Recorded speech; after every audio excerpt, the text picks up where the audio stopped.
Topic complete, homework नहीं देंगे ऐसा तो होगा नहीं, बिना होमवर्क के तो टॉपिक कंप्लीट होता नहीं है। तो अभी जो हमने टी शेप अकाउंट सीखा है, अभी हमने सिर्फ एक सीखा है फर्नीचर के लिए। अब मैं क्वेश्चन दूंगी, थोड़ा सा डिस्कस करूंगी, बाकी आपको खुद सॉल्व करना है। उसी एक क्वेश्चन से आपको 3 टी शेप अकाउंट्स बनाने हैं, ठीक है।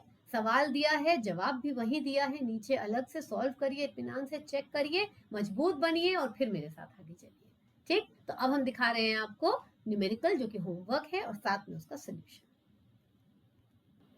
तो ये है हमारा न्यूमेरिकल, है ना। Put the following on proper side of, पहला डेटर अकाउंट, दूसरा क्रेडिटर अकाउंट, तीसरा कैश अकाउंट। मैंने आपको बोला आपको 3 बनाने हैं, तो एक डेटर बनाना है, एक क्रेडिटर बनाना है, एक कैश बनाना है। अगर आपको सवाल को देखते ही हवाइयां उड़ रही हैं, अगर आपको ऐसा लग रहा है कि यार ये तो बड़ा, डेटर क्रेडिटर क्या हो गया, कहाँ से आ गया, कैश तक तो समझ में आ रहा था पर ये तो अचानक कुछ हो गया है, तो आप बिल्कुल मत घबराइए, ये बहुत ही नेचुरल है।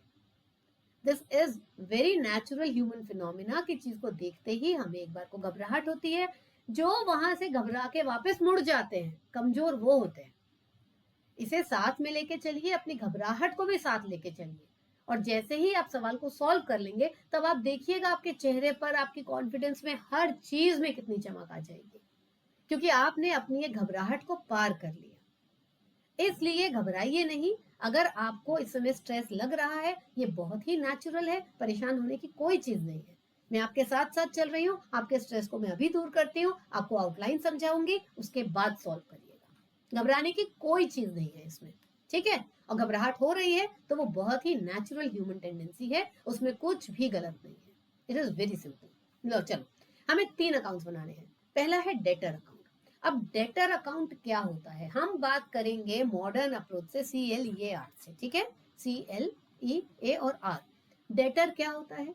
डेटर अगर आपको याद है तो एसेट होता है, और अगर याद नहीं है तो मैं आपको बता देती हूँ कि जब आप किसी को माल बेचते हैं और सामने वाली पार्टी ने अभी आपको पैसा नहीं दिया है, अभी पैसा नहीं दिया है, तो इसका मतलब है उसने आपको बाद में पैसा देना है। तो आपका उसके ऊपर अथॉरिटी बन रहा है या रिस्पॉन्सिबिलिटी? आपका as a supplier, as a seller, उसके ऊपर अथॉरिटी बन रहा है। आप उससे कल को मांग सकते हैं कि भाई तूने पैसा नहीं दिया मेरा अभी तक। इसका मतलब है कोई भी अथॉरिटी एसेट होती है। तो डेटर क्या हो गया, हमारे लिए एसेट हो गया, सिंपल, ये एसेट है। अब हमको इस स्टेज पे क्या याद कर लेना है? अगर मान लीजिए हम डेटर का टी शेप अकाउंट डिजाइन करने जा रहे हैं, हमें मालूम है दिस इज द टी, देखो ये जो बनाया है यही है T, T shape account, right. ये साइड हमेशा डेबिट होता है, ये साइड हमेशा क्रेडिट होता है, इसमें कोई कंफ्यूजन नहीं है। अब किसी रीजन से डेटर अगर बढ़ रहा है तो हम उसको, क्योंकि डेटर है, एसेट अकाउंट है, बेसिक साइड डेबिट है, बढ़ रहा है तो डेबिट में लिखा जाएगा। अगर डेटर अकाउंट है, नेचर एसेट है, किसी वजह से घट रहा है, बेसिक साइड डेबिट है, घट रहा है तो ऑपोजिट यानी कि क्रेडिट पे लिखा। सिंपल सी चीज है, कोई कंफ्यूजन नहीं। Coming over to creditors account. Creditor वो जिससे आपने माल खरीदा है, आपको उसको पेमेंट देना है, आपकी रिस्पॉन्सिबिलिटी है, मतलब लाइबिलिटी है। लाइबिलिटी का बेसिक साइड क्रेडिट।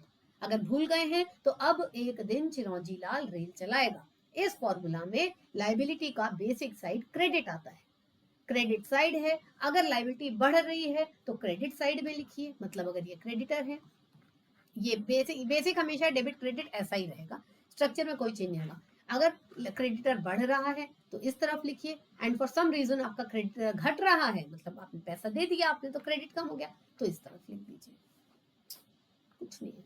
तीसरा है कैश। कैश है आपका एसेट अकाउंट, जैसे डेटर चल रहा था बढ़ने पे डेबिट और घटने पे क्रेडिट, सेम वैसे ही कैश हो जाएगा, कोई दिक्कत नहीं। तो 3 अकाउंट्स आपको बनाने हैं। देखिए मैं आपको सोल्यूशन का एक बार ग्लांस देती हूँ, आपको भी दिखाई देगा कि कैसे। ये देखिए ये इसका सोल्यूशन है, इसमें ये कैश अकाउंट बनाया है, ठीक। ये एक्स यानी कि डेटर्स अकाउंट है, ऊपर दिया होगा नाम हमने देखा नहीं, और ये वाई यानी कि क्रेडिटर्स अकाउंट है। ये देखिए, चाहे ये एसेट अकाउंट था, हमको मालूम है cash is an asset account, debtors is an asset account, and creditor is a liability account, ये हमको मालूम है। हम चाहे तो यहीं पर लिख सकते हैं कि बेसिक साइड डेबिट होता है, बढ़ेगा तो डेबिट होगा, घटेगा तो क्रेडिट। हम हमारी कॉपी है, जो चाहे लिखिए, मूल मुद्दा ये है कि हमें सही करना है। लाइबिलिटी बेसिक साइड क्रेडिट होता है, बढ़ेगा तो क्रेडिट होगा, गिरेगा तो डेबिट होगा, सिंपल। इतना हमने समझ लिया। अब जैसा जैसा सवाल होता है करेंगे। सबका डेबिट यही साइड है, चाहे वो एसेट था या लाइबिलिटी, और सबका क्रेडिट यही साइड है। देखिए ये सीआर, इसके पीछे छुप गया यहाँ सीआर, और ये इसका सीआर, ठीक है ना। तो इसलिए उसमें कोई दिक्कत नहीं है। अगर कैश आ रहा है तो इस तरफ डेबिट लेकर के इधर एंट्री कर दीजिए, कैश जा रहा है तो क्रेडिट लेके इस तरफ एंट्री कर दीजिए। बहुत ही सिंपल है। दिमाग सिर्फ पहले वाले पोर्शन तक लगाना था, ये सब तो बहुत आसान चीजें हो जाएंगी। लेकिन अगर आपने पहले का प्रैक्टिस नहीं किया हुआ है तो आप यहाँ हर स्टेज पर स्ट्रगल करेंगे, क्योंकि आपको दिमाग को उससे जितनी जरूरत है उससे कहीं ज्यादा थकाना पड़ेगा, आपको पुरानी चीजों को भी सोचना पड़ेगा। तो वहां तक की प्रैक्टिस इतनी मजबूत हो जानी चाहिए कि ये चीजें आपके लिए मक्खन बन जाए। ठीक है, चलो हम 2-3 करेंगे, बाकी मैं आपके लिए छोड़ दूंगी। Let's begin. सबसे पहला है sold goods for cash. Goods जा रहे हैं, ठीक है, और पैसा आ रहा है। अब इसमें 2 अकाउंट अफेक्टेड है, एक तो सेल हो रही है और दूसरा कैश अकाउंट। दोनों अकाउंट अफेक्टेड है। सेल हमारे लिए रेवेन्यू है, कैश हमारे लिए एसेट है। रेवेन्यू का बेसिक साइड क्रेडिट होता है, बढ़ेगा तो क्रेडिट। एसेट का बेसिक साइड डेबिट होता है, बढ़ेगा तो डेबिट। ये है आपकी पहली वाली एंट्री। लेकिन क्योंकि आपको सिर्फ डेटर, क्रेडिटर और कैश के बारे में कहा गया है, इसलिए सेल को आप सेकेंडरी कर देंगे। आपके लिए प्राइम हो गया कैश। कैश के डेबिट साइड में लिखा जाएगा 25,000 रुपए, और ये जो सेल जो ऑपोजिट साइड था ये केवल पर्टिकुलर्स में। हम लोग इसका डिटेल देखते हैं।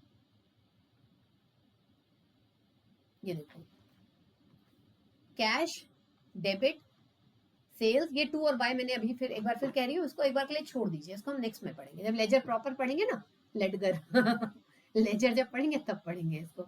सेल और ये 25,000, तो कैश के डेबिट साइड में ये आ गया। ये पूरा है डेबिट साइड, यहां से ये पूरा है क्रेडिट साइड। क्लियर हो गया? बार बार क्या ही बताऊं, समझ में तो आएगी। आप लोग सब बहुत इंटेलिजेंट है, मुझे मालूम है, ठीक है। और जिसकी थोड़ी मोड़ी कसर है वो प्रैक्टिस करके बन जाएगा इंटेलिजेंट, मगर प्रैक्टिस का कोई शॉर्टकट नहीं होता, मेहनत तो करनी पड़ेगी। एक बार करोगे मेहनत, जिंदगी भर मौज रहेगी, ठीक है। चलो, sold goods to X on credit. आपने एक्स को माल बेचा उधार पे, तो एक्स क्या हो गया? आपका डेटर बन गया। इसीलिए जब हमने नीचे देखा था ना, डेटर्स के साथ में एक्स लिखा हुआ था, यहां से आया था वो एक्स।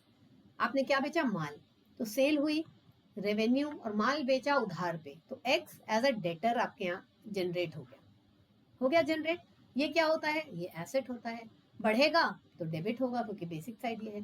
तो अब हमको सेल का अकाउंट तो बनाना ही नहीं है, आपको तो एक्स डेटर का बनाना है। वापिस हम जाके देख लेते हैं क्या बता रहा है वो। ये देखो, ये एक्स डेटर और ये सेल, और ये 40,000 एक्स के डेबिट साइड में, क्योंकि एसेट है, बढ़ेगा तो डेबिट होगा और घटेगा तो क्रेडिट। अभी बढ़ रहा है। तो इस तरीके से आप ये सारी चीजों को सॉल्व करेंगे, और सॉल्व करने के साथ साथ क्या होगा, उसके बाद जब आप ये सारा कर लेंगे, आंसर आपको दिया हुआ है तो उसमें आंसर को लेके आपको कोई कंसर्न नहीं होना चाहिए। मैं क्लियर कर देती हूँ, नहीं तो आपको आंसर डर्टी दिखाई देगा, ठीक है। उसके बाद आपको क्या करना होता है, इसमें करनी होती है बैलेंसिंग। वो भी मैंने आपको समझाया था कि बैलेंसिंग कैसे की जाती है। तो ये क्वेश्चन है, ये इसका सोल्यूशन है, बस अब आप सॉल्व कर लीजिए। अब बैलेंसिंग देखिए अगर ध्यान से, कैश का अगर आप देखें तो कैश का एक साइड है 53,000 रुपीज, राइट, और दूसरा साइड कितना है? 23,000 रुपीज। ये 53 और ये साइड 23। इसका मतलब क्रेडिट साइड 30,000 से शॉर्ट है, इसका मतलब डेबिट साइड 30,000 से स्ट्रांग है। तो ये आपने बैलेंस शॉर्ट साइड में लिख दिया ताकि दोनों बराबर हो जाए। लेकिन इनके बराबर होने का और कोई इम्पैक्ट नहीं है, वो सिर्फ ये बैलेंस निकालना और साइड समझना कि ये बैलेंस कितना है और कौन से साइड का है, बस यही पर्पस होता है इसको क्लोज करने का। लेकिन अकाउंट्स फॉर्मेटेड सब्जेक्ट है, तो अगर आपने फॉर्मेट के साथ खेला तो आपके नंबर अननेसेसरी कट जाएंगे, जिसकी आपको कोई शौक नहीं होगा, आई एम वेरी श्योर। ठीक, तो अब ये क्वेश्चन दिया हुआ है, ये सोल्यूशन दिया हुआ है, इसको इत्मीनान से सॉल्व करिए और फिर बस फिर हम आगे पढ़ाई करेंगे। तब तक के लिए मेरी बाय बाय।